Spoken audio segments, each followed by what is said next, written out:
I'm reminded of something this hadn't come to my mind before, but just when you were asking, the image that mobilized is quite a famous study of young young chimpanzees, when they were given a choice between food and love. Now, this is the kind of experiment that no doubt has been critiqued, but I still remember it. But basically, there's a kind of fake mother monkey that gives them a certain amount of warmth and connection, almost like hugging a teddy bear. And the hungry monkey can go for the food or they're deprived of love as well. They tend to go for the love, right? So why do I start the answer with this somewhat unusual image? It's because I think if you think about the kinds of people who are susceptible to QAnon conspiracy theories, they're often people who've been looking for connection and understanding and belonging for decades, and been deprived of it. So some of them are thugs, some of them are gullible, some of them are insane even, but a lot of them are just desperate, longing for that sense of connection, in the same way that a chimpanzee would prefer to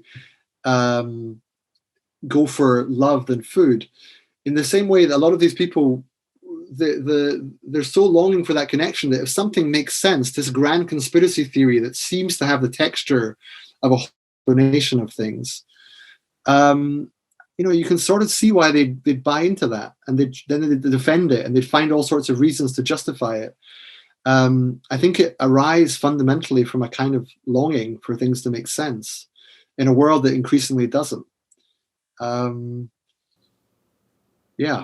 You have to make in some ways we have to make the truth more interesting, I think. Yeah. Yeah. Or more truthful. I don't know. I don't know. Well, this is the thing. You see, I think there's a kind of, there's a challenge with the truth. The whole. So I don't know if you say it in the US, but in the UK, when you give testimony in court, at the beginning you say, "I promise to give the truth, the whole truth, and nothing but the truth. So help me God." Right? Mm-hmm.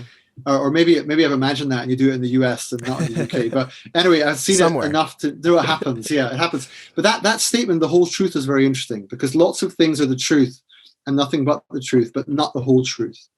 And that's a bit of a problem in this social context, because a lot of what I'm talking about is trying to get at the whole truth. But you can actually have things that are partially true. So to give an example from the UK, like, for example, it's true that Donald Trump was, not this election, but the previous one, true that Donald Trump was democratically elected, right? But is it the whole truth? Well, he didn't win the popular vote. So it's sort of true and not true at the same time, right?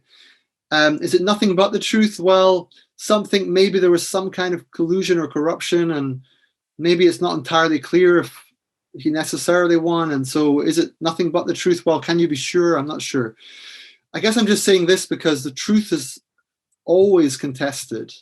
And in some ways, it's not the truth as such you want. What you want is the spirit of inquiry after truth, the honest, wholehearted, conscientious desire to reach the truth. Those fall in line. This is the truth. That's kind of the beginning of fascism, right?